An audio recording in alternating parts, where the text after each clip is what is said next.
Hi everybody, my name is Miss Bethany and I'm with the Copyright Book Library. Today we are going to be reading Chapter 4 of The Wonderful Wizard of Oz by Frank L. Baum. We're going to be reading this every week until summer for our Kids Book Club. So let's get started. Chapter 4, The Road Through the Forest. After a few hours, the road began to be rough, and the walking grew so difficult that the Scarecrow often stumbled over the yellow brick, which were here very uneven. Sometimes, indeed, they were broken or missing altogether, leaving holes that Toto jumped across and Dorothy walked around. As for the Scarecrow, having no brains, he walked straight ahead, and so stepped into the holes and fell at full length on the hard bricks.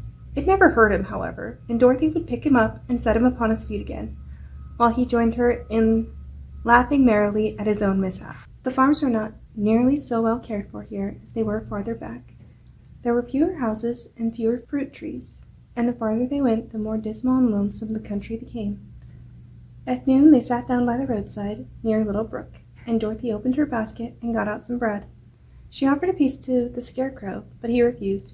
"I am never hungry," he said, "and it is a lucky thing I am not, for my mouth is only painted, and if I should cut a hole in it so I could eat, the straw I am stuffed with would come out, and that would spoil the shape of my head." Dorothy saw at once that this was true. She only nodded and went on eating her bread. "Tell me something about yourself and the country you came from," said the Scarecrow, when she had finished her dinner.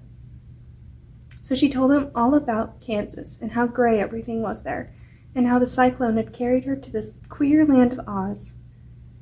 The Scarecrow listened carefully and said, "I cannot understand why you should wish to leave this beautiful country and go back to the dry, gray place you call Kansas." "That is because you have no brains," answered the girl. "No matter how dreary and gray our homes are, we people of flesh and blood would rather live there than in any other country, be it ever so beautiful. There is no place like home." The Scarecrow sighed. "Of course I cannot understand it," he said. "If your heads were stuffed with straw like mine, you would probably all live in the beautiful places, and then Kansas would have no people at all. It is fortunate for Kansas that you have brains." "Won't you tell me a story while we are resting?" asked the child. The Scarecrow looked at her reproachfully and answered, "My life has been so short that I really know nothing whatever. I was only made day before yesterday. What happened in the world before that time is all unknown to me. Luckily, when the farmer made my head, one of the first things he did was to paint my ears, so that I heard what was going on.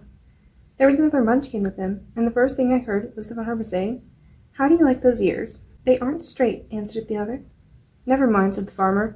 'They are ears just the same,' which was true enough. 'Now I'll make the eyes,' said the farmer. So he painted my right eye, and as soon as it was finished, I found myself looking at him and everything around me with a great deal of curiosity, for this was my first glimpse of the world. 'That's a rather pretty eye,' remarked the Munchkin who was watching the farmer. 'Blue paint is just the color for eyes.' 'I think I'll make the other a little bigger,' said the farmer, and when the second eye was done, I could see much better than before. Then he made my nose and my mouth. But I did not speak, because at that time I didn't know what a mouth was for. I had the fun of watching them make my body and my arms and my legs, and when they fastened on my head, at last I felt very proud, for I thought I was just as good a man as anyone. 'This fellow will scare the crows fast enough,' said the farmer. 'He looks just like a man.' 'Why, he is a man,' said the other, and I quite agreed with him. The farmer carried me under his arm to the cornfield and set me up on a tall stick, where you found me. He and his friend soon after walked away and left me alone. I did not like to be deserted this way, so I tried to walk after them, but my feet would not touch the ground, and I was forced to stay on that pole. It was a lonely life to lead, for I had nothing to think of, having been made such a little while before. Many crows and other birds flew into the cornfield, but as soon as they saw me, they flew away again, thinking I was a Munchkin. And this pleased me and made me feel that I was quite an important person. By and by, an old crow flew near me, and after looking at me carefully, he perched upon my shoulder and said, 'I wonder if that farmer thought to fool me in this clumsy manner. Any crow of sense could see that you were only stuffed with straw.' Then he hopped down at my feet and ate all the corn he wanted. The other birds, seeing he was not harmed by me, came to eat the corn too, so in a short time there was a great flock of them about me. I felt sad at this, for it showed I was not such a good Scarecrow after all. But the old crow comforted me, saying, 'If you only had brains in your head, would be as good a man as any of them, and a better man than some of them. Brains are the only things worth having in this world, no matter whether one is a crow or a man. After the crows had gone, I thought this over and decided I would try hard to get some brains. By good luck, you came along and pulled me off the stake. And from what you say, I am sure that Great Oz will give me brains as soon as we get to the emeralds. I hope so, said Dorothy earnestly, since you seem anxious to have them.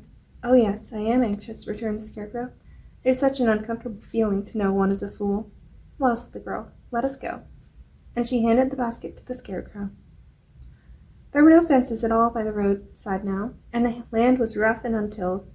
Towards evening, they came to a great forest, where the trees grew so big and close together that their branches met over the road of yellow brick.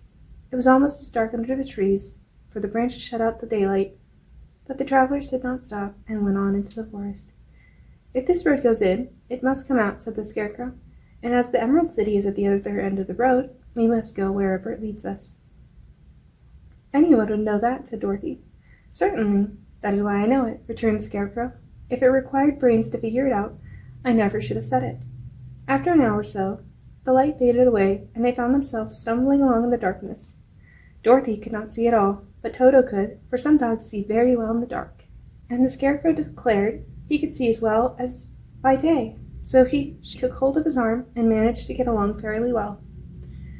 If you see any house or any place where we can pass the night, she said, you must tell me, for it is very uncomfortable walking in the dark.